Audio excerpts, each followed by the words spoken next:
سلام و عرض ادب خدمت همه دوستان. مزدک هستم از کانال فایتر دیلی و توی این برنامه با دوست عزیزمون هستیم آقای علیرضا نوئی، مربی کشتی و گرپلینگ باشگاه شوچو باکس برزیل و مربی قهرمان سابق UFC چارلز اولیویرا که به زودی قرار دوباره سر کمربند قهرمانی مبارزه کنه با ایلیا توپوریا. علیرضا جون، خیلی خوشحالم دوباره دارم باهات صحبت میکنم. خوش اومدی به برنامه‌مون. فدات شما و مزدک. من سلام عرض میکنم خدمت شما و همه فارسی زبونا. در خدمتتون آقا مزدک. آره، خیلی وقت پیش بود با صحبت کرده بودیم، دلمون تنگ شده بود واسط. خیلی از بچه‌ها هم پرسیده بودن که با آقا علیرضا انشالله. صحبت کن در مورد فایت و اینا. به هر حال خوشحالم دوباره باهات صحبت می‌کنم. علیرضا، چند روز پیش، دیروز پیروز بود که فایت چارلز اولیویرا اعلام شد، چارلی و ایلیا توپوریا. و اینجوری که من برداشت کردم شما الان اونجا یه چند هفته توی آماده باشین که بهتون معلوم نبود دقیقا حریفش چی میشه و اینا. چجوری بود؟ میدونستین دقیقا قراره با کی مبارزه کنین و اینا؟ همین قضیه بلال محمد که قرار بود، من فقط شنیدم تقریبا یه ماه، نه کمتر از یه ماه، 20 روز پیش من شنیدم که دیوگو لیما گفت که بلال محمد باید بازی کنه، اگه ببره که چارلی بازی نداره، اسلام با توپوریا بازی میکنه. ولی اگه ببازه اسلام میره بالا، چارلی با توپوریا بازی میکنه. آها، نزدیک یه ماه پیش بود گفتی. بعد تقریبا 20 روز پیش، آها، 20 تا یه ماه پیش، دقیقا نادم چند پس تعدادش. یعنی شما کمپتون از 20 روز پیش اینا شروع شد دیگه. دقیقا یعنی تقریبا 10 روز پیش چارلی ما رو، اصلا منو شخصا دعوت کرد توی یه مزرعه داره اونجا. رفتیم، بچه های دیگه هم بودن اونجا، رفتیم اونجا تمرین میکردیم. حساب تمرین قبلش خورده بود، یعنی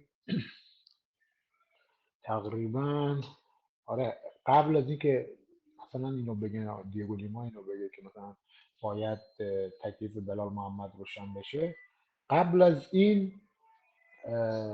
تمرین رو شروع کرده بود چارلی. یعنی ما هم آماده باش بودیم واسه این قضیه، که من میدونستم که اسلام با توپوریا بازی نمیکنه، حالا به هر دلیل. اه؟ یعنی حتی یعنی اگر توی بلالم باخته بود فکر یعنی می‌کنی باش توی مبارزه نمی‌کرد؟ نه، بازی نمیکرد. یعنی چرا؟ اینجوری چون یه سری صحبت هایی بود که کردیم، مثلا ما با دیگو و با چند نفر دیگه صحبت کردیم، این بود که مثلا اسلام حالا به هر دلیل میخواد مثلا نفر دوم که چارلیه بندازه جلو، اینجوری.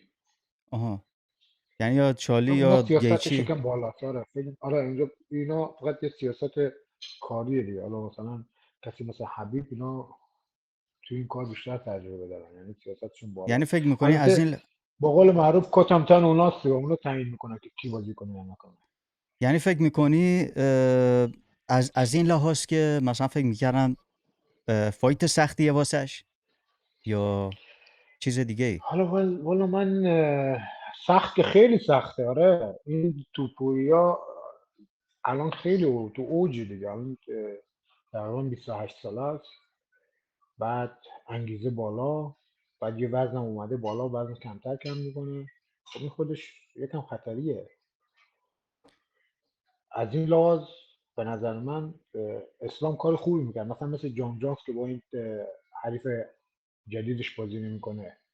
بله. اینا هم همین سیاست ها رو دارن همشون. ولی چارلی یکم ساده تره مدلش. مثلا چارلی میگه هر کس که جلوم بخواد وایسه من بازی میکنم. آره. امروز هم گفت، مثلا ما در مورد استراتژی اینا صحبت میکردیم، حالا کلا من میدونستم چارلی مثلا یه فایتری مثلا خیلی مستقیمه، یعنی مثلا تایسون کسی رو آنالیز نمیکنه. به قول تایسون میگه من کسی رو آنالیز نمیکنم، هر کی میخواد من آنالیز کنه من آنالیز کنه، من فقط میرم بکشم. حالا چارلی هم مدلش تقریبا همینه. اه، حالا نمیدونم جو بسته.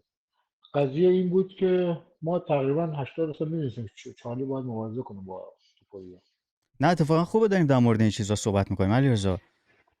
الان خب آره یه میگفتی که بفهمم. داشتیم در مورد این صحبت میکردیم که آره توپوریا، تو گفتی متوجه هستم که چرا اسلام با اون فایت رو رد کرد. حالا با گفته منیجرش که خودش گفته بود، منیجرش که اینجوری گفته آقا ما قرارداد اصلا امضا کرده بود، یعنی اگر بلال باخته بود ما 100% با ایلیا مبارزه می‌کردیم، ولی خب این چند ماه اخیر چیز دیگه رو نشون داده. بعد توپوریا الان خودت گفتی که خیلی مچاپ سختیه، حریف خیلی سختیه که اینا همش درسته، الان تو اوج 28 سالشه، ولی آره. خب یه چیزی که حالا خیلی ها مثلا بهش دارن فکر میکنن، جثه ایلیا توپوریا چون قدش کوتاهه علیرضا. تو فکر آره میکنی واسه این بس. تو فکر میکنی یعنی حتی با وجود اون قد کوتاهش هم بازم میتونست خیلی خطری باشه واسه کلا فایترهای سبک وزن، نه تنها اسلام مخاطب، کلا فایترهای سبک وزن که قدشون بلندتره. نه ببین حالا توپوریا که قدش کوتاه ولی یه فایتر پرزور و قدرتیه. یعنی بازیاشو که شما نگاه کنید ضربه زیاد میخوره، ولی چون همون ضربهاش که میزنه با قدرت و سنگین میزنه همه رو میندازه. بعد موقع کلینچ شدن هم یه کشتی تقریبا نیم همچین بگید مثلا 50% یه کشتیگیر بلده، مثلا 50% مثلا یه فایتر کشتیگیر مثل حمزه رو بلده. ولی قلدره همه فکر میکنن که مثلا کشتیش هم خوبه. خوب بدم نیست ها خداییش، یعنی اینکه وقتی کلینچ میشه بر حساب قدرت بدنی که داره یعنی همه رو به اشتباه میندازه که این اصلا کشتیش چطوریه، در حدی هست که مثلا بتونه اسلام رو بزنه زمین نخوره زمین. نه اینجوری نیست، ولی دستاش سنگین و قدرت بدنیش هم بالاست. واسه این فایت هم کلا حالا بگیم که توی هر ورزش قد بلند یک امتیازه، حالا شما کشتیگیر باشی یا جلوکار علیرضا جون باشی میشه یه قد مقدار بلند بلندتر میتونه. صحبت کنی؟ من خیلی صدا تو یعنی احساس میکنم صدات بذار خیلی من ضعیف. دوباره. الان خوبه؟ خوبه صحبت کن. بهتر شد. آره. آها کلا داری حالا در مورد با گوشی صحبت قدم میکنی؟ قد آره با گوشیم. آها اوکی صحبت کن. نه خوبه همونجوری مثل سابقه. فرق زیادی نکرد. نه میخوای در بیارم آره، میخوای قطعش کنم. میشنوم، فقط یه مقدار دارم ضعیف میشنوم، نمیدونم چرا. شاید واسه من واسه دارم واسه یه لحظه اجازه بده درش بیارم.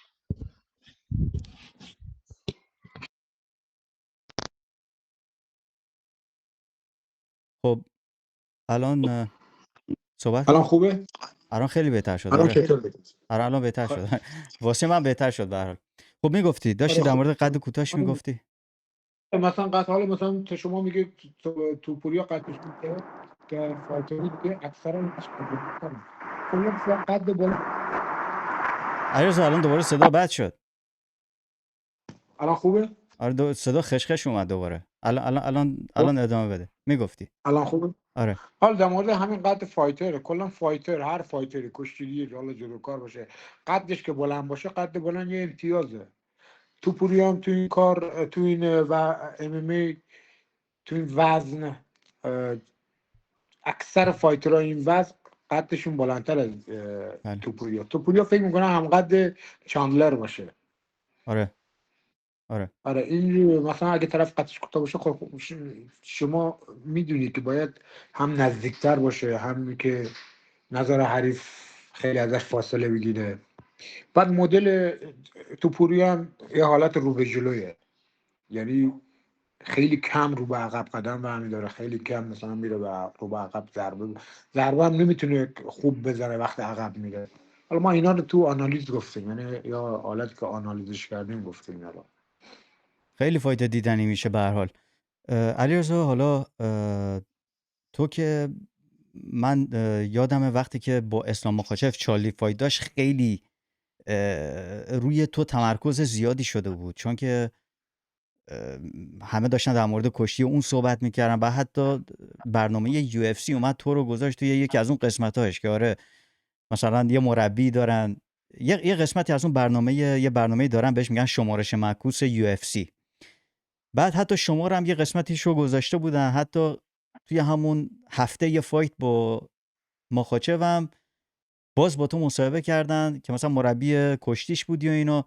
چیزی که میخوام به نتیجه برسم اینه که توی اون کمپ خیلی روی تو تمرکز زیادی بود.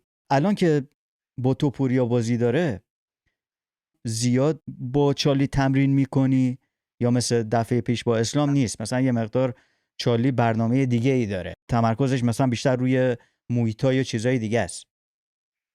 ببینید شما اگه بازی آخر شارلی رو دیده باشین با این چندلر، بله. کلا آره. 5 تایمو چندلر رو زد زمین و آره. کلا پشتش بود و حالا سعی کرد قفل کنه که نشد، فن متلیون رو بگیره که نشد و اینا، ولی همران پشتش بود. یه پولی هم واسه اون فایتش که اینجوری شد گرفت، یا حالا فایت نایت بود، حالا اسمشو دقیقا یادم نیست، یه پول هم گفتی هم گرفت به خاطر همین، چون قشنگ فایت کرد. این یه استراتژی خوبی پیاده کرد چارلی. حالا چارلی واسه توپوریای هم به نظر من چون رو به جلو حرکت میکنه، اینا دوتایشون رو به جلو هم، ولی چارلی تو این کار تخصصش بهتره. یعنی کسی که بخواد رو به جلو حرکت کنه، چارلی جلوش وای میسته. به نظر من توپوریا شانس کمتری داره تو این فایت. حالا اگه کلینچ هم که بشه باز بدتر میشه واسه توپوریا، چون توپوریا کشتی نداره. حالا شما اینو مثلا کسایی که کشتی گیرن ازشون سوال کنی، مثلا از حبیب اگه سوال کنی یا از شیمایف سوال کنی کشتی توپوریا رو بخواد توضیح بده، کشتی نداره توپوریا. حالا مثلا یه فنی داره، مثلا یکی رو بگیره مثلا یه سوپلکس بزنه یا مثلا پاهاشو بندازه عقب. نه، چارلی اگه هر وقت اراده کنه میتونه توپویا رو بزنه زمین. من اینجا میگم که بعد فایت هم که بعد همه ببینن دیگه، تو فایت همه ببینن که بعد فایت هم اگه شد باز اینجا تایید حرف کنیم. هم تو کلینچ چارلی از توپوریا قوی تره، هم توی حالا زیرگیری ها. از اون موقعی هم که حالا اون فایت که با اسلام داشت، ما تقریبا 3-4 سال قبل ما با هم تمرین میکردیم که تو اون فایت حالا اسم من اومد و اینا، و هم یه بیزینس یو اف سی بود که این کارو کرد. بعد از اون موقع هم که ما همیشه داریم تمرین میکنیم، یعنی من میرم اون شهر چارلی، ایشون میاد اینجا، قطع نشده که هر روزم داره بهتر میشه، چون چارلی خیلی یه فاتر خیلی باهوشه، خیلی باهوش. آیا هنوز آتش سابق رو داره توش میبینی، یا چون که بعد از قهرمانی شاید دیگه خیلی ها مثلا به اون پول رسیده باشن دیگه اون آتش قهرمانی رو دیگه نداشته باشن، مثل سابق تمرین نکنن؟ تو الان اونجا داری باش تمرین میکنی یا مثل سابقه یا یه مقدار آرومتر شده؟ ببین چارلی شهر گواروژای استان سان پائولو زندگی میکنن. خب از این جایی که آکادمی هست، از این جایی که باشگاه هست، خونهشون حدود 2 ساعت 2 ساعت و نیم راهه، فقط راه توی مثلا جاده است نه ترافیک. حالا بخوایم حساب کنیم باید بیشتر میشه. این هر روز صبح ساعت 10 توی باشگاه است، 9:30 مثلا توی باشگاه است. قبلش هم میره وزنه میزنه. یعنی من فکر میکنم این اصلا خواب نداره، یعنی ساعت 6 بلند میشه میره وزنه میزنه، بعد یه استراحت میکنه، ساعت 9:30 باز توی سان پائولو، یعنی 2 ساعت این راه. بعد اونجا میت میزنه. بعد از میت هم اگه کشتی باشه کشتی تمرین میکنه، چون 11 شروع میشه تمرینای بخش حرفه‌ای. 11 شروع میشه باز تا 12:30 یکم تو باشگاه است، یک میره باز شهرشون که گواروژاست. همین چیزا رو من از 20 روز قبل اینا همه بوده، یعنی شروع شده. من چیز خاصی ندیدم که بگم مثلا چارلی الان آتشش خوابیده، خنک شده، مثلا ارضا شده توی پول در آوردن اینا دیگه لازم نداره، نه چیزی ندیدم. فایتای توپوریا رو دیدین شما، یا چون که تو مثلا قبلا واسه مثلا بقیه حریفاش مثلا خیلی فایتا رو نگاه میکردی، ولی کلا خودت حالا یا و مربیای دیگه ای که الان دارین با چارلی تمرین میکنین فایتای توپوریا رو دیدین همشو تقریبا؟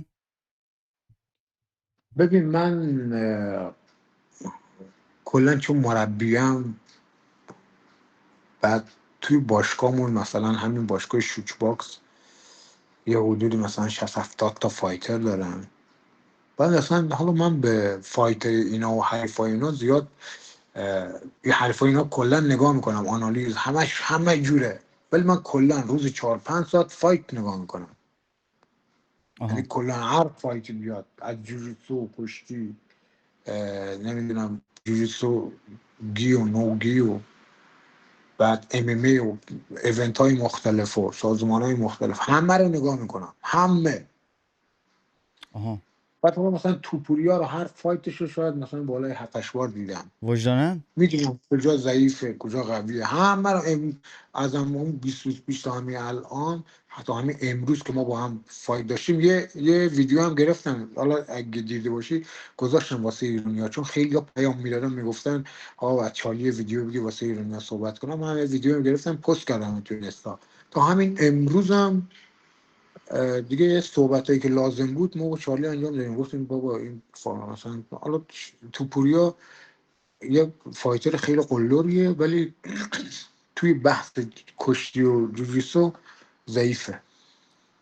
آها. پس یعنی شاید با یه گیم پلن دیگه چالی رو ببینیم، چون که همونجوری که اول میگفتی چالی مثل تایسون فقط همینجوری میره جلو همیشه، ولی با آره فایت چندلر یه مقدار با برنامه تر بود. دقیقاً دقیقاً. بعد کسایی هم که بخوان رو به جلو حرکت کنن با چارلی به مشکل میخورن، مثلا مثل توپوریا یه فایتر رو به جلویه، کلا هر آها. کس ناکوت کرده کنار قفس میره، طرف پشت رسیده به قفس زده افتاده.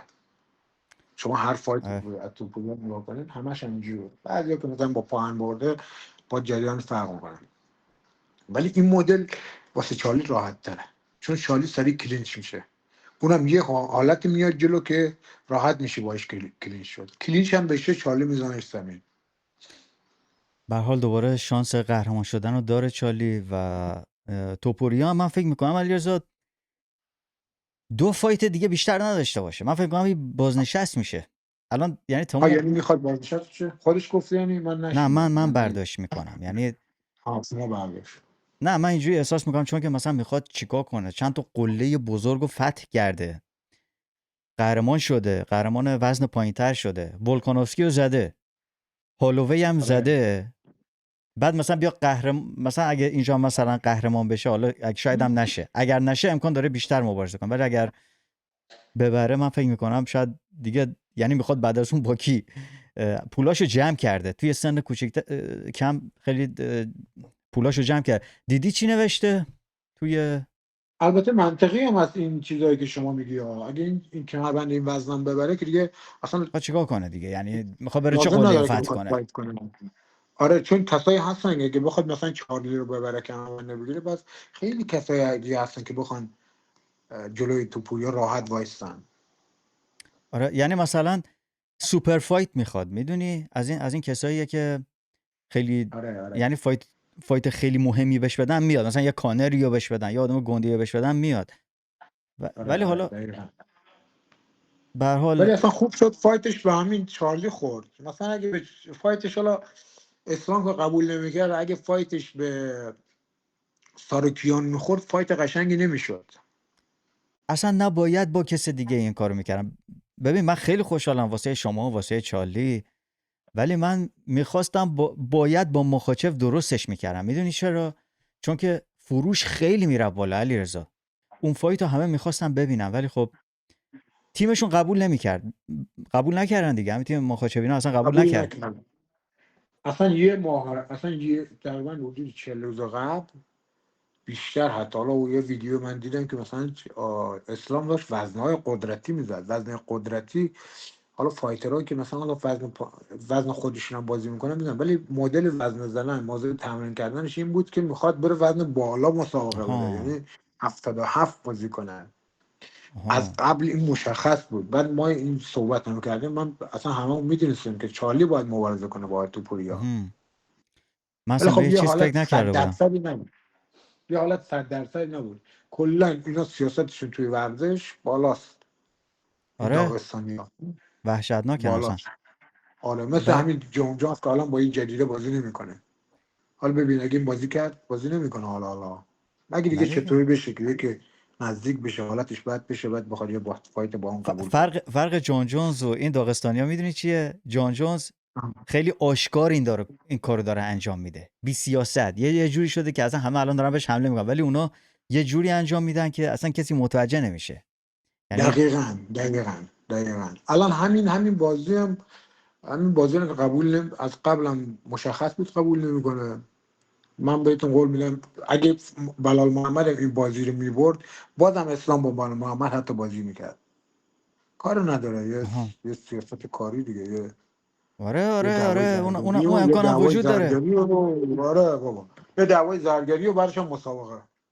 بعدش هم دلیل داره که اینا کمربند رو از اسلام مجبورش کردن که کمربندش رو ول کنه، چون که این میخواست مثلا دابل چمپ بشه دیگه، یعنی میخواست مثلا بره بالا همزمان دوتا کمربند رو داشته باشه. ولی UFC هم وقتی که دید اینا به حرفشون گوش نمیکنن، با توپوریا نمیخوان مبارزه کنن، یه جوری مجبورشون کردن که آقا یا با این مبارزه من اینجوری برداشتمه، یعنی یا به حرف ما گوش میکنه وگرنه باید کمربند تو بذاری بری بالا، اگر میخوای بری بالا باید کمربند تو بذاری. به هر حال اینم از این. فایت نظر در مورد این جک دلا مادالنا چی بود که بلالو زد؟ اگه این بلال محمد اگه از اول کشتی کار میکرد، به نظر من از اول کشتی کار میکرد، یعنی من فکر میکردم این وارد بشه یه تاکتیکی مثل همون تاکتیک بازی آخرش آره با ادوارد لیون که بله. بازی کرد همون تاکتیک رو پیاده میکنه. بعد دیدم که نه، این فقط میخواد سرپا کار کنه. حالا نمیدونم چرا اون کارو نکرد. حالا شاید از جوجیتسوی اون مثلا یه ترسی داشت، ولی جوجیتسوی مثلا مادالنا در حدی نبود که بخواد مثلا مزاحمت درست کنه واسه بلال محمد. اگه با همون تاکتیک قبلیش کشتی میگرفت 100% بازی رو میبرد. 100%. فکر نمی‌کنی علیرضا به خاطر حرکت قشنگش بود، حرکت پاش و ایناش بود؟ یعنی اون چون خیلی استرایکر خوبیه، خیلی قشنگ فاصله رو حفظ میکنه، قشنگ میچرخید بله. اصلا. نه ببین، شما اگه بخوای وقتی تکلیفت مشخص باشه توی فایت، خیلی هم فایت راحت تر میکنی، کمتر خسته میشی، همه چیز مشخص باشه. ولی بلال محمد این فایت آخر تکلیفش مشخص نبود. حالا من نمیدونم، شاید مثلا مربیاش بهش گفتن این تاکتیک رو مثلا پیاده کن تو این فایت، ولی اشتباه بود، به نظر من اشتباه بود. ببین آقای دنیل ویلیکش، یکی از این دنیل سانتوس، یکی از فایترهای یو اف سی توی آکادمی ماست. آره خب حالا شما دیدم میشناسید. اسمت هم صدا زد، دیدم. آره بعد ایشون هفته قبل با فایتری از کره مسابقه داد که وزن 61 ایشون دنیل سانتوس م. اومده بود، 61 نرسید. تقریبا 10 روز قبلش توی حالا تو کدوم شهر آمریکا بود، نرسید سر وزن 61. حالش بد شد و رفت بیمارستان اینا. یعنی 10 روز بعد به این گفتن که آقا تو یک مسابقه تو وزن 66 با ایشون مثلا. بعد اینا رو که با هم دیدیم و آنالیز کردیم، گفتم دنیل شما اول که میری اول همون کار تون دنیل ویلیکش یه فایتر سرپاس، یعنی کارش کیک بوکسه، خیلی هم خوبم. خودم همین کیک بوکس رو پیاده میکنه، اگه نگرفت فقط کشتی میگیری باش، مهم.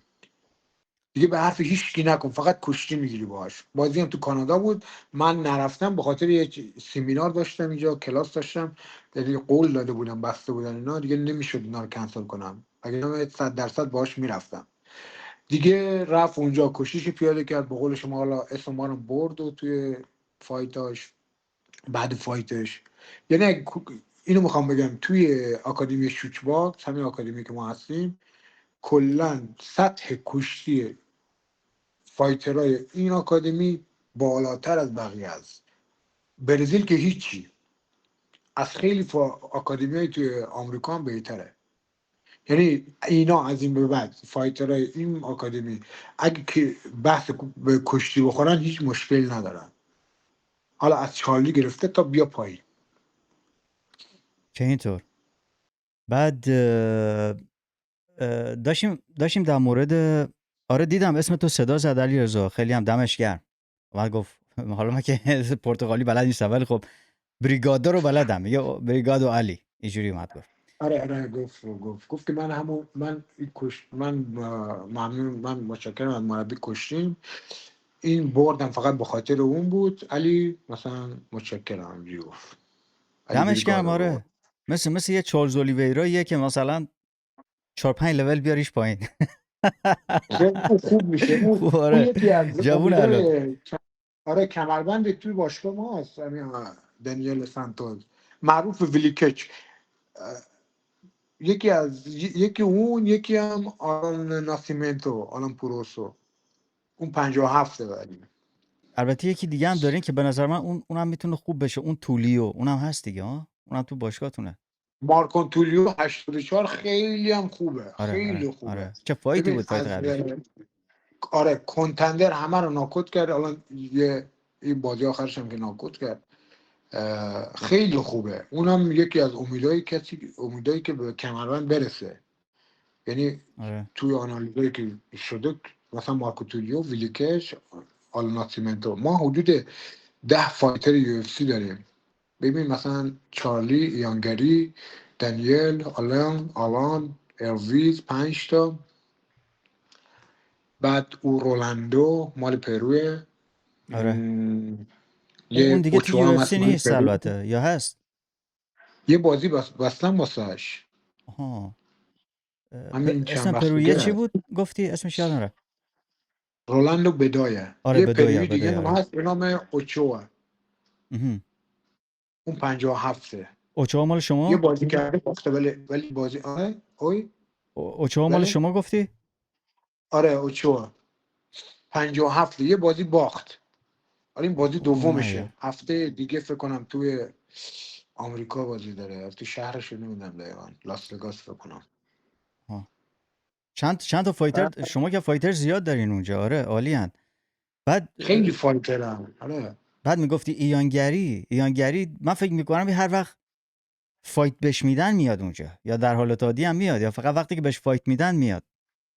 ایانگری بازی و فایت آخرش اصلا نیومد تمرین توی باشگاه ما. اصلا نیومد اصلا تو برزیل شاید نبود، من نمیدونم. و چرا اسم باشگاه شما روشه؟ حالا باید از خودش بپرسی. والا اینجا نیومد. فهمیدم، گرفتم اصلا کامل. این من چیزی که برداشت میکنم از این ایانگری میدونی چیه؟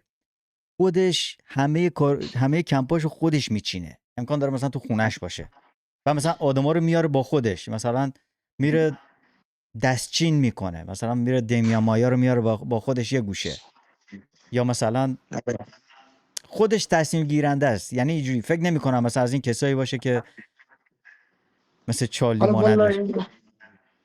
والا نمیدونم دیگه، هر کسی یه مدلی داره. حالا اینا هم با همین مدل میره جلو دیگه. ولی بازی آخر همین ایانگری اصلا تو شیش باکس همین نکرد. فقط من میدونستم که با اون کارلوس پراتو مال همین فاشینر تو همین سان پائولو یه فاکادمی خیلی خوبه. چی بهش قدیمی میگن هم نیست اینا. به لهجه برزیلی چی گفتی الان؟ کارلوس باشگاهش پراتو میدونم. اسم باشگاهش چی گفتی؟ فاکینرز. آها، شما ت رو میگین چه کلا؟ آره چه میگن ته آخر مخصوصا. آها مثلا این خب کلمه میگفتی آره. شارلی رو میگن مثل شا گفته میشه. آها. شارلی. آره چارلز انگلیسی هم میگن. ولی بعد با اون داشت. فقط من میدونستم که گری با این کارلوس پراتو مسابقه داره. ولی اصلا پرتغالی چه جوری تمرین صحبت نبود. میکنه؟ الان بعد خوب شده خداییش. پرتغالیش آها. خوب یاد گرفته ها. آره من میام صحبت میکنم ولی نمیدونم خوبه یا نه.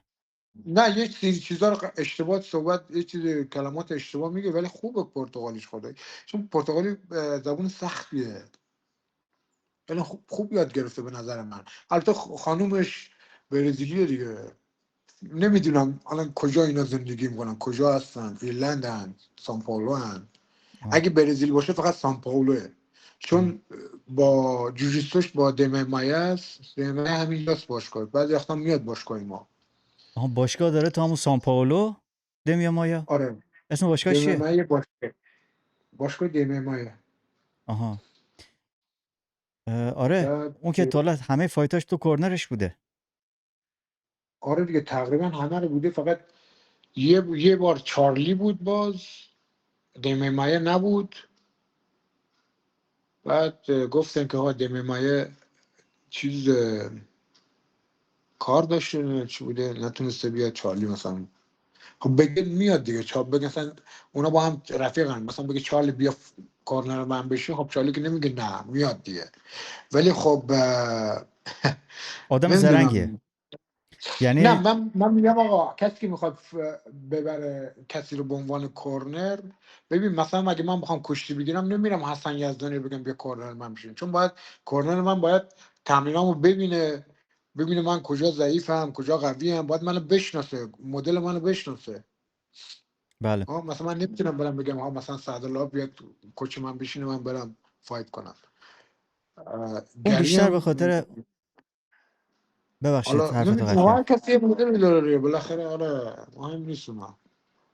گری بیشتر من احساس میکنم چیزه، یه مقدار شومنه. مثلا چارلی قهرمان سابق بوده، اونو میاره تو کورنرش که چشمای بیشتری بهش خیره بشه، از توی این کارا وارده. و مثلا همین فایت ویلی کچ شما رفته بود تو کورنر اون، اصلا اون مطمئنم اصلا با اون تمرین نکرده بود. حالا ما اصلا با تو هم صحبت اصلا نکرد. نه اصلا نه اصلا یه بارم حتی همون تمرینشم نگاه نکرده، یه بارم ندیده، حتی یه دقیقه، یه نصف یه آره، تایم هم ندیده.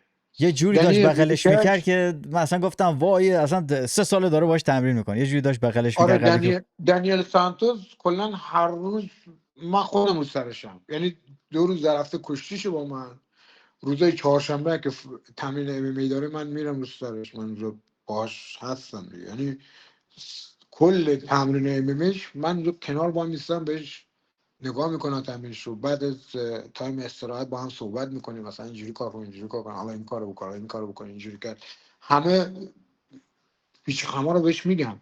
این یعنی یه نفر، این یعنی مربی.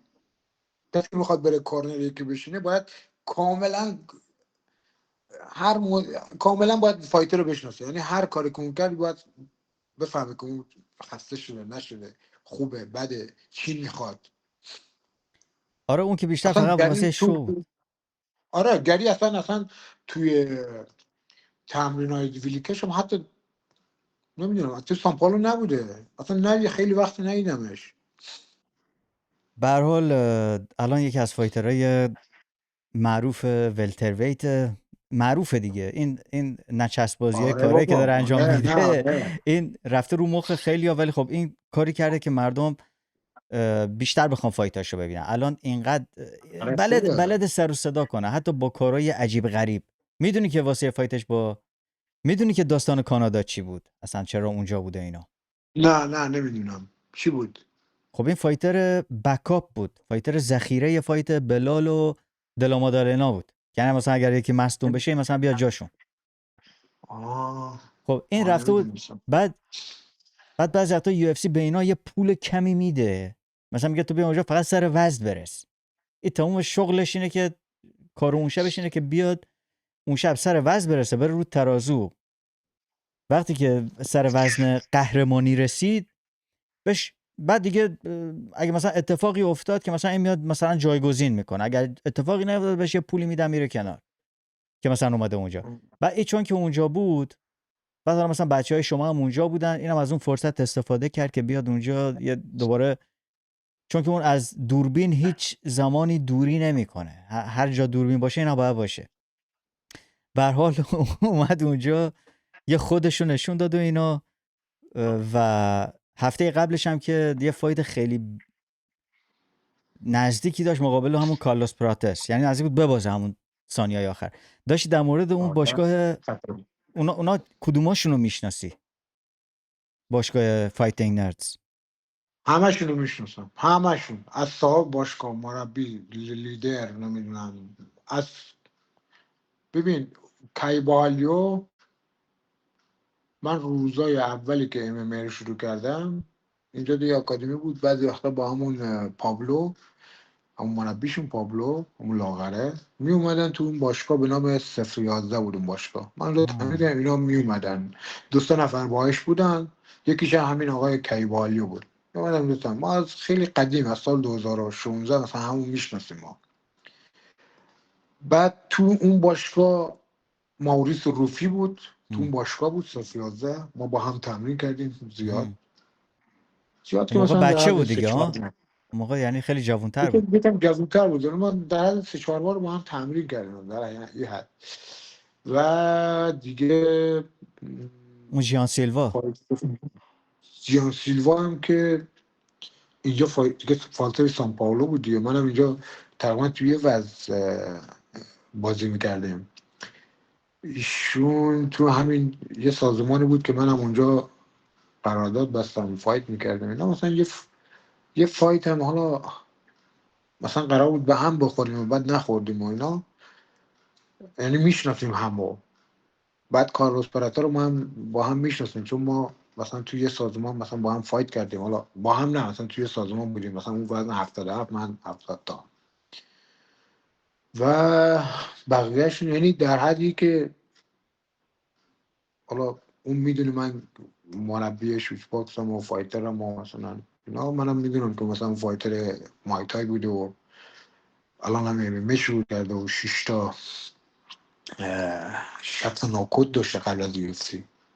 بعد این کارلوس پراتو خیلی یه فایتر جالب، این جالبه که ایشون با 6 تا باخت رفت UFC. مزدک اینو میدونستی؟ یعنی تو کارنامه یعنی 6 تا باخت داره یا قبل از اینکه وارد بشه 6 تا باخت داشت؟ قبل از اینکه وارد بشه 6 تا باخت داشت.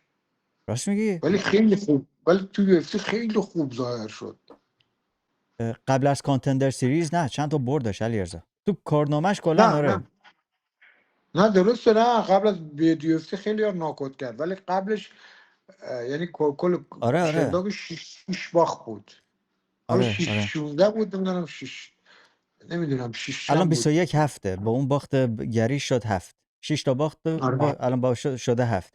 ولی آره نه این میخوام با اینو بگم، ام. مزدک جون ببین، مثلا کلا واسه فایترها میگم اینو، حالا نه واسه شما، کلا فایترها، ایشون با 6 تا باخت اومد وارد UFC شد.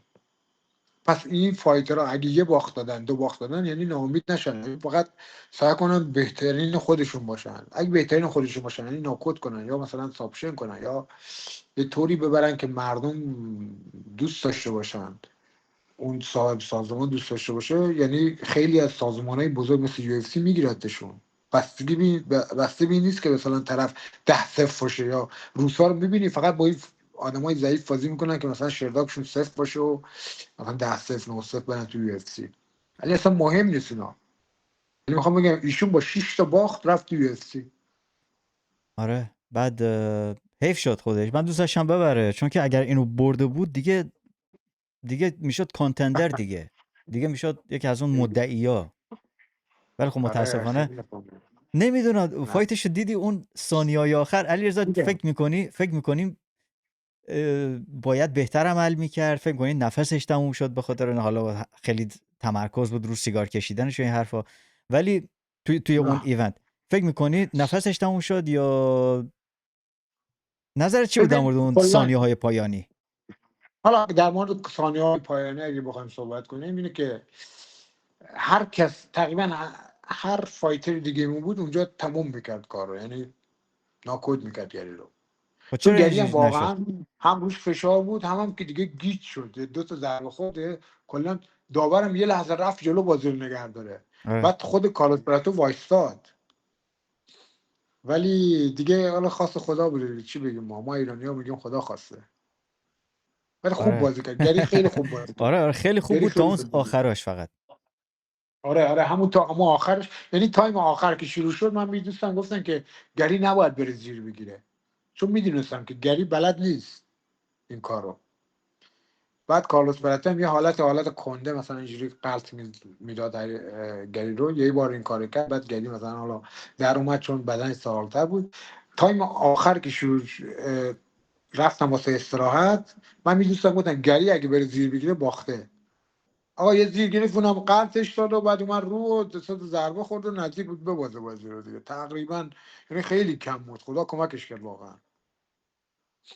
آره آره به هر حال اومد برد. تازه بعد از اون تایتل شات می‌خواست. آقا من تایتل شات می‌خوام. داشت اینو به زور اومدی اصلا این فایتو بردی. یعنی اون شوکتوف هم ببخشید تو کلام، شوکتوف هم شما گفتین، پس اون شوکتوف چی میشد؟ چرا اون رزرو رحمانوف، نبود؟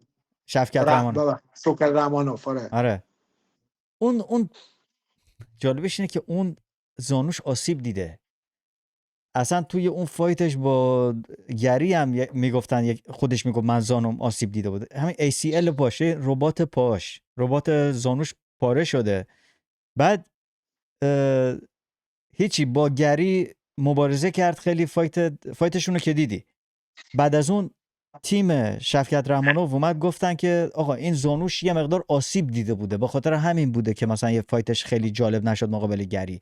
ولی بعد از اون هم دیگه تا الان هنوز مصدومه. بعد حالا گری میگه من زدم پاشو اینجوری کردم، داشت به یو اف سی میگفت ببینید من چیکار کردم، من زدم زانوی رحمانوف رو زدم داغون کردم، بعد الان پراتس هم زدم، به خاطر همین تایتل شات میخوام. اون اینجوری میگفت. بعد حالا از طرف دیگه یه عده میگن داداش تو رفتی به رحمانوف باختی، بعدش هم این فایت هم نزدیک بود باز ببازی، یعنی نه از این حرفا بزن و اینا. به هر حال شفکت الان فعلا مصدومه. بعد این دسته بلالینا هم که الان مخاچف رفته توش خیلی جذاب شده علیرضا. یعنی الان همین اسلام هم که وارد این وزن 77 شده از قزاقستان به من پیام دادن، گفتن که من نمیشناسم کیان، گفتن که نظر چی الان اسلام اومده وارد این وزن شده، یعنی چه خطریه واسه رحمانوف؟ من هم جوابشون ندادم. کی بهت پیام داده؟ مردم عادی؟ نه مردم عادی نیستن، ایشون فکر کنم مثلا یکی از اون خبرنگارا آها که توی این MMA قزاقستانه. درست. حالا چیزم هست، یه ویدیوی من قبلا دیدم که شفکت رحمانوف پدر حبیب تو کرنرش بوده واسه یه فایتی خیلی پیشا. بعد مثل این که همچین چیزی هم هست، همین داستان این هست که مثلا من با این دعوا نمی‌کنم، من با اون مبارزه نمی‌کنم، یه حالت اونجوری کمی هم اونجا هست، نه به شدت بلال و مخاچف که حالا در موردش هم صحبت کردیم. تو گفتی حتی اگر بلالم برده بود باز هم مخاچف میره باش مبارزه میکنه. من با تمقیدم علیرضا، یعنی اصلا معلوم بود. ولی خب آره بابا میره راحت، پرونده بلال هم که زیر بغل ایناست، کلا بلال هم میزدن کنار، راحت میبردش و میرفت میگفت من 2 تا کمربند شدم، 3 تا کمربند مثلا بگه، یه بار ولکانسکی رو بردم، چارلی رو بردم، اینم بلال. آره الان که نظر در مورد این جک دلا مادالنا نه در مورد صحبت کردیم اول یا نه، اگه الان این فایتش بخوره به اسلام فکر می‌کنی چجوری میشه فایت اسلام میبردش سخت، ولی میبردش، چون ایشون سرپاش خیلی خوبه ولی کشتی نداره. ببین کشتی همه، ببین کلا فایترها، من اینجا مربی میبینم همه رو، خب فایتر وقتی میاد توی باشگاه سریع دستش میکنه یا کیسه میزنه یا رفیقش رو میگه واسش میت میگیره و اینا، کسی کشتی کار نمیکنه. حالا مثلا 1 بار 2 بار در هفته کشتی دارن، میان کشتی کار میکنن، بعد میگم بس. ولی اینجوری نیست، کشتی رو باید خیلی وقت بذاری تا یاد بگیری. کشتی ورزش سختیه، مثل زبان یاد گرفتنه، یعنی اگه یه فن زدی فردا تکرار نکنی فراموش کردی، رفته دیگه، تا باید مربی بیاد دوباره بیارد تو ذهن تکرار کنی تا یاد بگیریش. بعد این مدل نام مثل همه فایترها کشتی بلد نیست، زمین میخوره راحت، زمینم بخوره جوجیستوش به واسه اسلام مزاحمتی درست نمیکنه، واسه همین اسلام میبردش. کشتی راستش از این ور دستر قضیه است. من خیلی تعجب کردم توی این فایت اصلا بلال نتونست مثلا اینو درست خاکش کنه و اینا، چون که مثلا تو فایت های قبلی شما مثلا آدم نگاه کنه، مثلا مقابل یه پسر عرب آمریکایی، مثلا مصری آمریکایی، اسمش باسیل حافظ بود، اولین فایت تو یو اف سی چند دفعه این جک دلامادالنا رو میبرد پایین، ولی الان به نظر میاد که خیلی بهتر شد. ولی حالا به هر حال علیرضا تو فکر نمی‌کنی که مثلا حالا چون که الان مخاچف یه کلاس وزنی داره میاد بالا، جسه اینا بزرگتره توی این کلاس وزنی، بعد مثلا فایت قبلی مخاچف مویکانو رو که اصلا ولش کن، ولی مثلا قبل از اون مقابله آره اصلا آبروریزی کرد مویکانو، ولی ولی فایتش مقابل پوریر من اصلا فکرشو نمیکردم پوریر اینجوری تو رو اسلام مخاچف بیسته. یعنی من دارم با خودم میگم آیا اسلام مخاچف در حال افت کردنه، یا چون که خداییش من قبل از فایت انتظارشم پوریر رو بیاد خیلی سریعتر چیز کنه. یعنی پوریر بدجوری انداخته بودش، یعنی صورت اسلام مخاچف رو دیدی آره آره اذیتش کرد. خیلی کار کش پیدا کرد. آره خیلی اذیت شد، خیلی اذیت شد. اون آخرم دیگه حالا اصلا اون آخرش مهم نبود که بخواد حالا این بزنه خفش کنه نکنه، اون دیگه تا ثانیه دقیقای آخر بود و تایم آره آخرم بود. اصلا بعد اون الان چیزا خیلی مهم نبود. اون باید تایم اول اتفاق میافتاد. اگه نیفتاد تایم آخر دیگه زیاد فرق نمیکرد که میگرفتش و پاهن میبرد. آره خیلی فایت سختی بود واسه مخاچف، ولی منظورم اینه که دلامادالنا هم مثلا یه کم شبیه داستین پوریر بخوایم بگیم، چون که مثلا بوکسش خیلی خوبه، بعد میتونم رو کشیش خیلی تمرین کنه. یعنی تو فایتش با بلال هم یه فایت دستگرمی مانندی بود، یه فایت تمرینی درستی بود واسه مخاچف. الان مثلا مخاچف رو مثلا چند لول بهتر کنه از بلال. بعد فکر نمی‌کنی مثلا توی این فایت الان مخاچف یه کلاس وزنی اومده بالاتر مقابل یه حریف جسه گنده تر که دلامادالناست، فکر نمی‌کنی با توجه به اون چیزایی که گفتم مثلا فایتش مقابل پوریر سخت بود و اینا، فکر نمی‌کنی سخت بشه واسه مخاچف؟ احتمال ببین نمیدی؟ من یه بار این جمله رو گفتم الان. خب باید دوباره میگم، فایتری که تکلیفش مشخص باشه راحت فایت میکنه و 90% قضیه هم امکان داره ببره فایت رو. باید تکلیفش مشخص باشه. مثلا شما حمزه شیمایف رو نگاه میکنی، حمزه شروع میشه میره کشتی میگیره، اصلا به هیچ چی نگاه نمیکنی طرف چی داره نداره، جوریستش خوبه، بوکسش خوبه، کیک بوکسش خوبه، مای تای داره، کشتیگیره، هر چی هست اون میاد زیرشو میگیره، به هیچ چی نگاه نمیکنه، چون نقطه قوتش کشتیشه، همونو پیاده میکنه. بله. اگه نگرفت دوباره سرپا. ولی اسلام تکلیفش مشخص نیست، مخصوصا تو این فایتی که با پوریر بازی کرد اصلا تکلیفش مشخص نبود. همین فایتی هم که با رناتو مویکانو که بازی کرد، اولش اومد یکم سرپا کار کنه، بعد مویکانو خود یکم دستاش سرعتی گرفت یکم اسلامو، بعد اسلام رفت یه زیری گرفت، مثلا یه زیری مثلا تقریبا اما اگه مویکانو قشنگ پاشو مینداخت عقب در میومد، یه زیری که مثلا همچی 50-50 رفت گرفت و هم خورد زمین و از آخر هم گرفتش. تکلیفش مشخص نیست، میگه هر چی اومد میرم، هر چی شد. ولی اگه مثلا چیز باشه، مثل مراب باشه، مراب مثلا میره میگه من دخان میگیرم فقط، به هیچ چی هم کار ندارم، تکلیفش مشخصه، به هیچ چیزی هم فکر نمیکنه. بعد همه میگن مراب چرا خسته نمیشه، همه مراب اصلا به چیز دیگه فکر نمیکنه، فقط همین کشتی، فقط همین دخان، به دخان یه خم فکر میکنه، هیچ چیزی دیگه واسش مهم نیست، چی اتفاق بیفته، اصلا دست کار کنه نکنه. شیماهف هم مثل همون، حبیب هم قبلا همین جوری بود. ولی اینا دیگه مثلا اسلام خیلی فایتر خوبیه، قلدر، چپگارد، بعد خیلی تکنیک، تو کشتیش هم خیلی بهتر از مثلا کسایی مثل حبیبه، مثل مرابه. ولی تکلیفش مشخص نیست، یعنی نمیخواد کشتی بگیره، میخواد با دستاش حریف رو بندازه، طرف رو بندازه. اگه این با مادرلان این کارو بکنه با مشکل میکنه، اگه کشتی بگیره نه.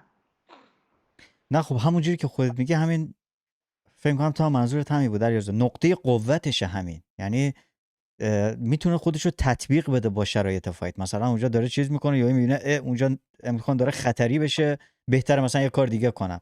همه چیزو داره، همه این سلاح‌ها رو داره، کشتی داره، نمیدونم سر و پا داره، مویتای داره، کیک باکس داره، همه چی داره.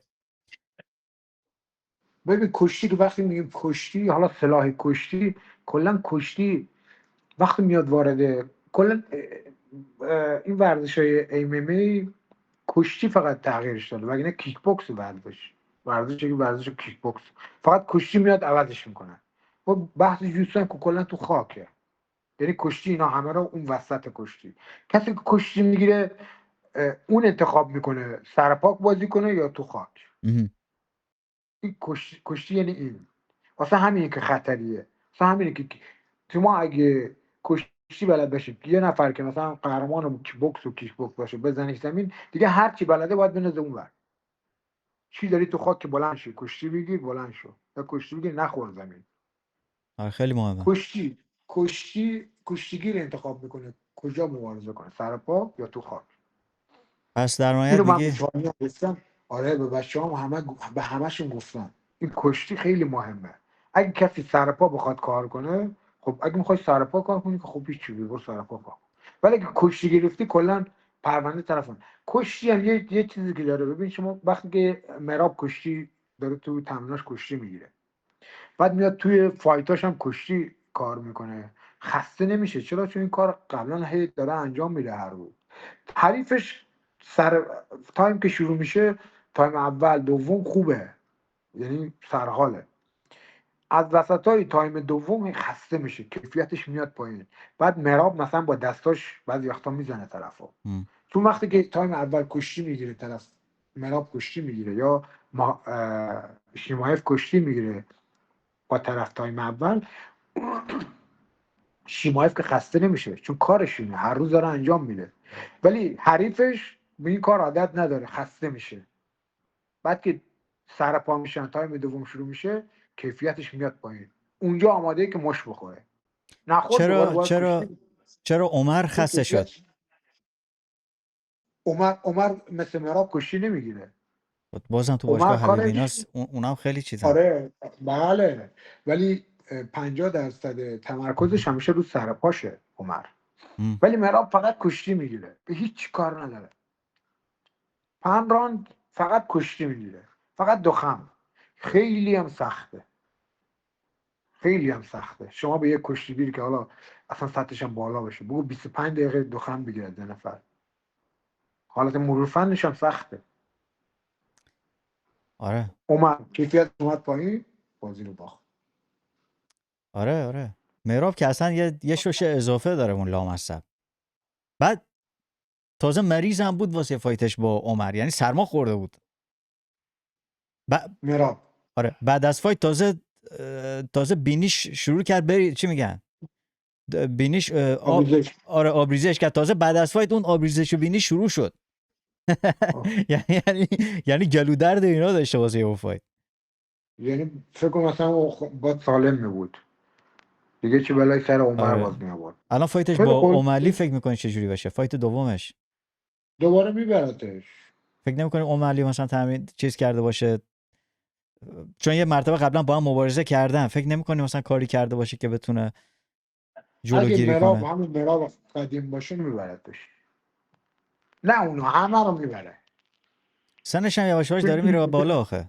34 5 الان. حالا فعلا که هست، فعلا که خوبه. این دو سه سال آینده خوبه. قبلا که خوب بوده، این چند وقتی خوب شده. قبلا که توی UFC بود اینقدر خوب نبود واقعا. آره من میگم وقتی تکلیف فایتر روشن باشه با خودش، تکلیف روشن باشه، هیچ چیزی که جلوترش نیست. فایتری که گیجه، بعضی وقتا فایترها در سطح بالا بازی میکنن ولی گیجن. مثلا گری تایم آخر گیج بود، اصلا نمیدونه بره خب زیر بگیره. خب بلد نیست کار رو. اگه مثلا طرف این کار رو بکنه چیکار کنم نمیدونم، ولی میرم ولش کن. همون ولش کن این بلد سرش بود که نزدیک بود ببازه. فایتر اگه گیج باشه، تکلیفش مشخص نباشه، داغونه. یعنی خیلی سخت امکان داره ببره، مگه خیلی جنگنده باشه و خیلی مثلا بزن باشه و اینا بتونه بازی رو ببره، مگه نه؟ علیرضا آره ببخشید حرفتو قطع کردم. آره منظورت اینه که چیز باشه دیگه، روی نقطه قوت خودشون کار کنن دیگه. دیگه روی هم... تکلیفش آره مشخص آره باشه. تکلیفش مشخص باشه. علیرضا داشتی در مورد اون فایتینگ نردز صحبت می‌کردی یا هم فایتینگ نردز به قول شما، به نظرت بین کایو باهالیو و الان که اون پراتست باخت، بین کایو باهالیو و اون ژیان سیلوا، این دوتا میتونن قهرمان بشن توی یو اف سی؟ کایبالیو ببین این شیمایف جلوشه، خیلی آره سخت. آره سیلوا که نه، فکر نکنم. نه سیلوا نه، سیلوا ضعیفه. سیلوا که از این زده داغون یعنی کردن ما رو. درصدش ضعیفه. ولی کایبالیو با خیلی زیرک و خیلی هم کار بلده، MMA بلده، یعنی کشتی، جوجوتسو، کشتی داره. حالا اینقدر خوب نیست ولی داره کشتی، جوجوتسو و سرپای بوکسی داره، خوب حرکت میکنه. جانسیوا خیلی قول داره، خیلی خوبه دستاش، ولی مثلا کشتی جوجوتسو خاصی نداره. تو این روزا باید طرف MMA بلد باشه. MMA که این نیست که حالا مثلا طرف جوجوتسو یا کشتی یا مثلا فقط بوکس، نه اینجوری نیست. ما دیدیم کسایی که فقط جوجوتسو میرن مثل دیمن مایا هیچ وقت نتونست کمربند ببره. تکلیفش هم مشخص بود، حالا اینو که بگم، ولی از اون چیزی که بود خیلی بهتر شد، خیلی رفت والا. خیلی یارا که مثلا خوب بودن، واقعا سر پا خوب بودن، دیمن مایا خفه‌شون کرد. این مطلبی رو گرفت خفه‌شون. حالا بعضی هم که نخوردن زمین باخت. تایرون وودلی نخورد زمین باخت. او کوجی همین آمریکایی که کوبی همیشه فوت کوینگتون. میده کی اسمش، این نخورد زمین، دیمن مایا رو برد. آره. بلال محمد نخورد زمین، دیمن مایا رو برد. عثمان هم همینطور. کامارون اومد نخورد زمین، آره. دیمن مایا رو برد. ولی هر کی خورد زمین بردش. ولی غیر از علیرضا همین برونو دورینو. اونم باش اونم باش مبارزه کرد دیگه. آره درست میگی. ناکوت دورینیو. شد. آره. گیلبرت برنز منظورت. چیز. ولی الان MMA خیلی پیشرفت کرده تا اون موقع. یعنی اون موقع که مثلا دمیان مایا بود، مثلا الان مثلا بخوای نگاه کنی فایترها الان تقریبا همه چیزشون تقریبا خوبه علیرضا. یعنی الان دیگه مثل اون موقع نیست یکی بیاد مثلا با جوجیتسو بیاد همه رو ببره، یا مثلا یکی بیاد مثلا فقط با آره. دقیقاً MMA هر روز داره سخت‌تر میشه، هر روز. یعنی این نیست که یکی فقط بوکس بلد باشه. درست. حالا میگن جون جونز با لقد و نمیدونم با آرنج همه میبره، ولی جون جونز بابا یه کشتی خوب پشتشه، کشتیگیر یه جوسته خوب داره. اون کی جون جونز داره زمین، اصلا زمین خوب میخوره مگه اون. یادت فایتش با تو دنیل اینا رو یاد کورمیر داشت. چه آره کلکلی آره داشتن. کل کلکل این این میگفت من داشتن که که میزنم میگفت من. آره آره. این دنیل کورمیر رو زد زمین. آره این دنیل المپیکیه. کورمیر زد زمین. آره میگفتی. آره آره هی همه میگفت. چی چیز شده. یعنی اینجوری نیست که MMA هر روز داره سخت‌تر میشه. یعنی شما باید هر روز چیز جدید یاد بگیری، کارتو ارتقا بدی. اگه کشتی بلد نیستی باید بری یاد بگیری، کم یاد گرفتی میبازی. باید هر چیزی که بهترین باشی. تو بوکس بهترین باش، تو کشتی بهترین باش، توی خاک خیلی مهمه، باید کار کنی. ولی اکثر فایترها دوباره میگم اکثر فایترها کشتیشون خیلی ضعیفه. آره. فن یاد میگیرن، کشتی یاد نمیگیرن. مثل جوجوتسو، مثلا ایتوپوریا جوجوتسو فن یاد داره ولی جوجوتسو بلد نیست، فقط فن بلده. چارلی بزنه از زمین تمومش میکنه. چون من باهاش دارم کار میکنم اینو میگم. حالا ببینیم بازیش روزا شروع میشه، اگه بخوره زمین چارلی تمومش میکنه. چارلی که رکورددار تعداد برده با ساب میشن، اون شکی توش نیست علیرضا که اینقدر خوبه. نه خیلی ها میگن که ایتوپوریا جوجوتسو هم داره کشتی هم داره. نه جوجوتسو کشتی فقط فن یاد داره، کشتیگیر نیست. میدونی داستان توپوریا چیه؟ حالا شاید هم این من دیگه به حرف خیلی ها گوش نمی کنم. مثلا به این بعضی هستن یه شایعه ای درست میکنن، الکی یکی رو گنده میکنن. میدونی مثلا مثال خوبش همین روسیا و این داغستانیان، مثلا میگن اوه اینقدر خوبه، اینقدر چیز فلان، بعد مثلا یارو میاد وارد UFC میشه، همه میگن وای الان کیه، بعد مثلا یارو میاد میوازه، بعد آدم میگه وای مثلا یکی بود اسمش زلیم، اسمش یادم رفت، بدون شکست بود وارد شده بود، اینقدر داشتن اینو گنده میکردن، ما گفتیم خدا این کیه. به خاطر همین آدم خیلی وقتا این حرفا رو باید یعنی بهش فکر کنه. ولی این داستان توپوریا چیزی که میخوام بگم اینه، ادی آلوارز رو که میدونی کیه؟ بله ادی آلوارز که با کانر باخت. بله ادی آلوارز میگو این تو باشگاه همین سنفورد ام ام ای اسمش همین هنری هوفت و اینا، کامورو عثمان و اینا توش تمرین میکنن، چندلر و اینا، شفکت هم اونجا یه مقدار تمرین میکرد و اینا. این مثل که توپوریا رفته بود اونجا، بعد ادی آلوارز داشت اینو تعریف میکرد، میگه آقا ما نمی‌دونیم این کیه. بعد میدیدیم آقا داغستانیا باش کشتی میگیرن نمیتونن بزننش زمین. بعد هر کی میومد داخل میزد گیجشون میکرد، میزد مثلا نزدیک بود ناکوتشون کنه. بعد کشتیگیرا رو مینداخته این داخلش مقابلش نمیتونستن بزنن زمین. حالا من این حرف ادی آلوارز همش تو ذهنمه. درسته توی یو اف سی با کشتیگیری که الان من دارم بهش فکر میکنم مبارزه نکرد، شاید الان فراموش کنم. یه جوجیتسو کار برایس میچل بود باش مبارزه کرد که برایس میچل رو زد دیگه. الان من دارم فکر میکنم الان بذار خودم یه لحظه نگاه کنم. ولی منظورم اینه که با خیلی مبارزه نکرد با اون سبکا که بگیم 100% آره این خیلی کشتیش خوبه یا این خیلی جوجیتسوش خوبه.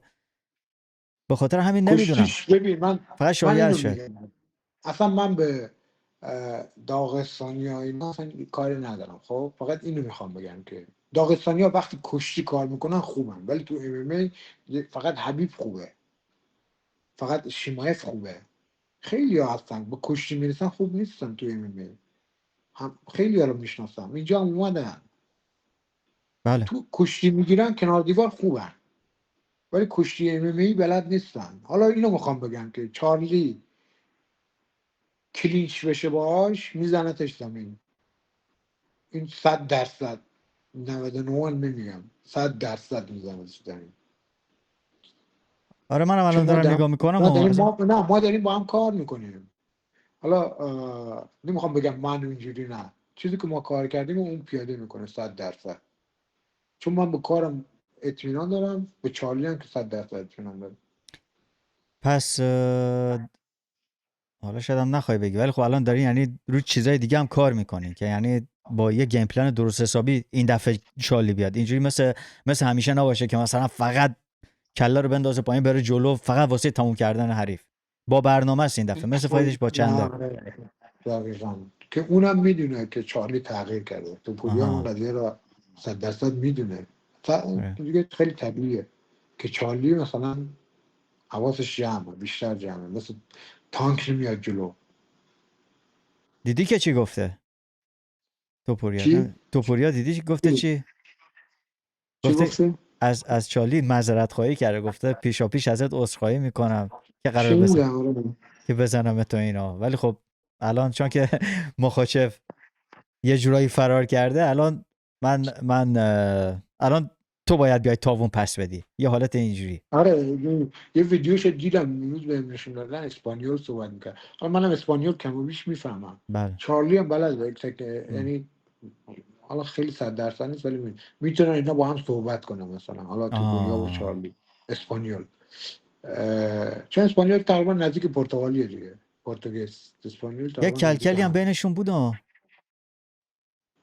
چارلی و توپوریا. آره اگر میدونی بگو چیزی. نه اونو نمیدونم، ولی تو همین صحبت که شما کردی رو من شنیدم. من آره گفت که حالا به چارلی احترام میذارم ولی خب این رویای منو و فلان و یه حرفا.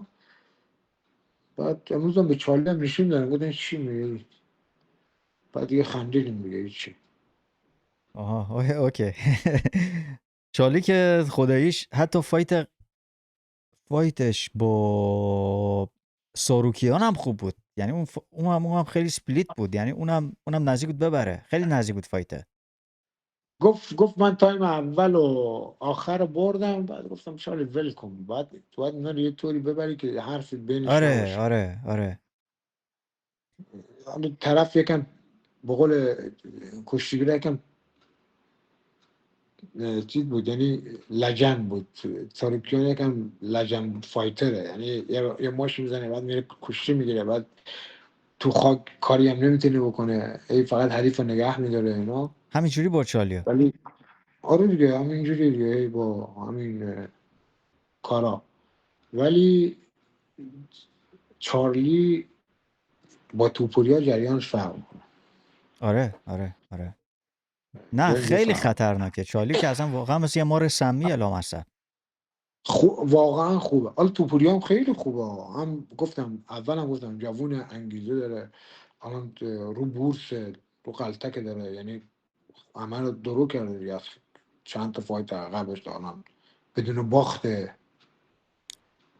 آره انگیزش بالاست دیگه. ولی چارلی اصلا یعنی خیلی کم دیدم فایتر اینجوری اصلا فاصلش فرقی نمیکنه، خودش هم عالیه. میگیره کجا با کی اصلا مهم نیست.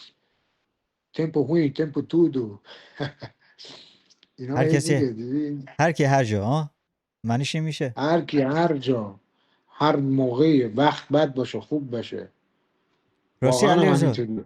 شما شما که الان تو باشگاه، من خیلی سریع بعضی وقتا میام عذرخواهی میکنم حرفتو قطع میکنم، یه سوالی واسم پیش میاد میترسم اگه نپرسم اصلا فراموش کنم. الان مثلا راحت باش. تو باشگاه شوچو باکس هستی، با باشگاه دیگه اجازه دارین مثلا همکاری کنین؟ مثلا همین باشگاه فایتینگ نرس مثلا یهو بیان بگن یا یه کمپای خصوصی بذارین، یا مثلا یه همکاری داشتیم با هم داشته باشین، یا اصلا سعی میکنین فایتراتون از هم جدا نگه دارین چون امکان داره مثلا بعدا با هم مبارزه کنین؟ چه جوریه داستانش؟ واسه این کیو باحالیو با شیمایف یه نفر از اون باشگاه من گفت میای با کیو باحالیو کار کنی واسه شیمایف آها. اینا با هم تمرین کنیم. گفتم آره میام. آره. گفتم آره میام. اگه رفتی که بهم زنگ یعنی بزن دوباره در موردشون صحبت کنیم و اینا. بچه خیلی باحالیه. فقط خیلی پسر خوبیه، خیلی انگلیسیش هم خیلی خوبه. اگه آره. چیز شد مثلا میان کنار خودم میشینم، خیلی با هم رفیقم، خیلی پسر خوبیه. حتما آره.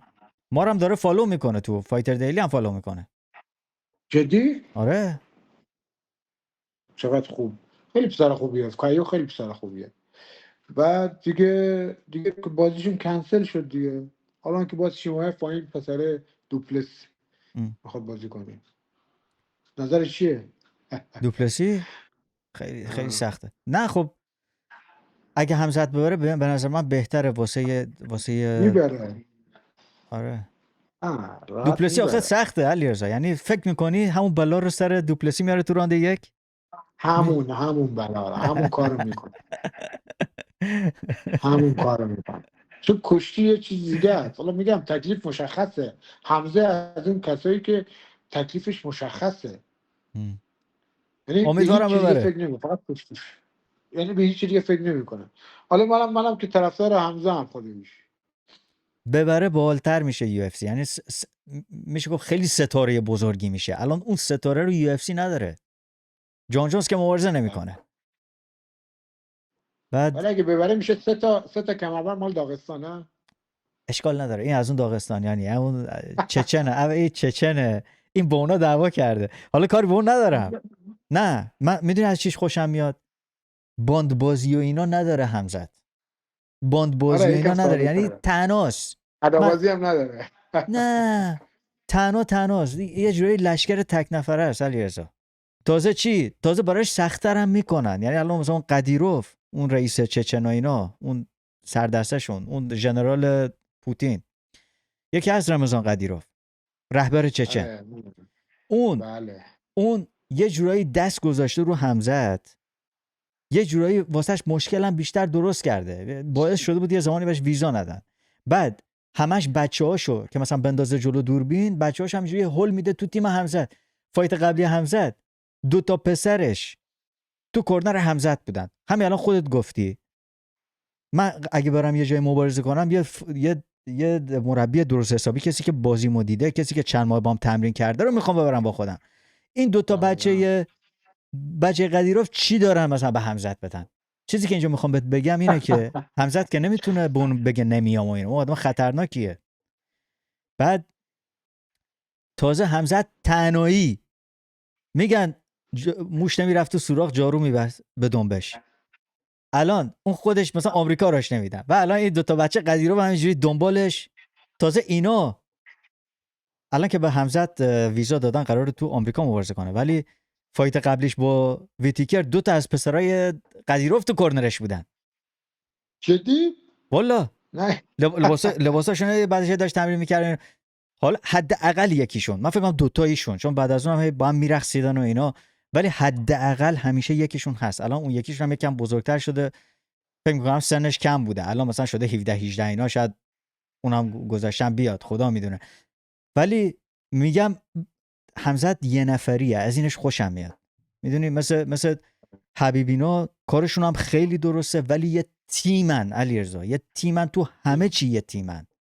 آره واقعا تو دقیقا تو همزه یه نفره یه نفره. بعد با چارلی مبارزه میکردن، یادت از چند زاویه داشتن به چارلی حمله میکردن؟ دقیقا یعنی تو همه چیزشون یه تیمن، یعنی تو نه سطح فضای ورزششون بالاست. عالیان. آره عالیان، از این سطح لحاظ که ورزششون عالیان. بالاست. همزه اینش خوشم میاد تناس. آره دقیقا تناس. آره. ولی بعد اون چیز میدونی که با کیا بوهالیان تمرین کرده تو سوئد. آره نه با هم رفیقم بودن اصلا. من تو همین فایت چارلی با اسلام بود کیبالی هم بازی داشت دیگه. بعد نه هر روز با هم بودن. حالا مثلا توی لابی هر وقت من میرفتم اینا با هم بودن. حالا من هر روز میرفتم هیچ کریبالی و صدام میکرد، میگفت به حمزه، میگفت این ایرانی کشتیگیره، اینا من رفیقم و اینا. بعد میرفتم تو حیات، روز بعد میرم اینا اونجا. بعد فایتش هم که کریبالی برد، حمزه رو صدا زد، حمزه اومد تو قفس، دیدی که اومد عکس گرفتن و فلان و اینا تو آره. ابوظبی. همونجا آره. هم که حمزه با حبیبشون دعوا افتادن و بعد باز همین رمضان قدیرو فاشیشون داد پشت تلفن و اینا. همون روز همه اتفاقا هم افتاد. آره به هر حال جالبه ببینیم چی میشه دیگه، ببینیم چه اتفاقایی میفته. علیرضا الان اونجا شبه، الان ساعت چنده اونجا به زمان شما؟ 12:24. نصف شب. الان اینجا ساعت، شاید برای بچه‌ها جالب باشه، 5:30 صبح ماست، 12:30 شماست، 12:20 شماست. آره اینجا الان. انجونیم صبح شما بیدار یا آره مزه؟ میگن چرا؟ سرخیز باش تا کامروا باشی. من نصف شب بیدار میشم. ولی واقعا آره به هر حال همیشه اینجوری سرخیز نیستم، ولی خب بعضی وقتا آدم باید این کارا رو بکنه. میخواستیم با هم صحبت کنیم، بچه‌ها نمیدونم، ما بعضی وقتا میخوایم با بعضی از بچه‌ها صحبت کنیم، یا چند روز طول میکشه تا زمانو با هم چیز کنیم، ردیف کنیم. ساعت اونجا چنده؟ چه ساعتی مناسبه؟ به هر حال علیرضا الان شب، خیلی هم خوشحال شدم با صحبت. اگر چیزی دوست داری بگی اینجا، چیزی من فراموش کردم ازت بپرسم و اینا، در خدمتم، داشت بگو. حالا فرصت هم زیاد در آینده هم میتونیم با هم صحبت کنیم. نه دیگه چیزی نیست، یه گفتنی رو گفتیم. فقط من امروز همین ویدیو رو گرفتم پست کردم. این ویدیو فقط واسه همین ایرونی ها بود که واقعا خیلی پیام میدادن، میگفتن این ویدیو از چارلی بگیر و بذاره اینا. منم به چارلی گفتم بابا تو ایران طرفدار زیاده، یه چیزی بگو در مورد ایرانی ها واسه این فایتت. اونم گفت دیگه، گفت که من از این قبل همتون دوست دارم، این کمربند من میرم میگیرم که کمربند مال من نیست، مال برزیل نیست، مال همه ماست. همین گفت. تو کانال یوتیوبت هم گذاشتی؟ نه کانال یوتیوب که داری اونم اونجا آپلود کن. بعد من اینجا، بعد زیر این ویدیو هم بیا تو کانال ما یه کامنت بذار، اسم کانال تو بنویس که بچه بیان کانال تو سابسکرایب کنن. بچه برین کانال علیرضا رو سابسکرایب کنین. بعد اسم اینستاگرام، پیج اینستاگرام علیرضا هم همینجا میذاریم، همه بچه برن فالو کنن. و لینک ویدیویی هم که الان علیرضا با چالی گرفته، لینک اون هم میذارم همینجا که همه دیگه بدونن چی رو داریم میگیم، در مورد چی صحبت میکنیم. دمت گرم علیرضا، خیلی خوشحال شدم با صحبت کردم. قربون شما، ما هم همچنین واقعا یه لذت سوال میبریم. آخر فقط با چالی، که چون که ما قبلا در مورد این صحبت کردیم ازت نپرسیدم، ولی خب همین الان واسه بچه‌ها، با چالی میری لاس وگاس یا نه؟ من ویزا ندارم من زجیم. بهت ویزا ندادن؟ یعنی رفتی پرسیدی بهت ویزا ندادن؟ حالا نه این دفعه دوم که رفتم به این ویزا ندارم، ولی با چارلی قرار صحبت کنیم که به دانا وایت بگه دیگه. حالا واسه ویزا مثلا یه به دانا وایت 12 بگو میلیون که به ترامپ بگه. والا والا آره. دیگه یعنی از همه جا موندیم دیگه. تنها چیزی که به عقلم میرسه همینه که مثلا به آره. چارلی بگیم، چارلی به دانا وایت بگه، دانا وایت باز اونجا یه نامه آره. بزنه که ما مثلا از اینجا بریم 5 روزی تو آمریکا باشیم واسه فایت. فکر خیلی خوبیه. همینجور آره. دیگه سره سخته یکم واسه ایرانی ها با این ترامپ که اومده، ولی خب دیگه هرچی خدا خواست دیگه. به هر حال آره، آرزوی قربون پیروزی. دمت گرم علیرضا. خدا. خیلی ممنون، مخلصم. خیلی قربون خوشحال شما. شدم با آقا. صحبت کردم. مواظب خودت باش، حتما بیشتر صحبت میکنیم در آینده. فدای شما، قربون شما. قربانت. همچنین. سلام دوستان، امروز در خدمت آقا چارلی هستیم و میخواد در مورد بازیش، همین بازی ایلیا توپوریا با چارلی صحبت کنیم. چارلی. Ei, só quero agradecer de todo o coração, família Deliana, como todo mundo tá torcendo, vibrando aí pra gente ganhar esse cinturão, que não é só do Brasil, é de todos vocês. Sempre estamos juntos, vamos com tudo. Ei!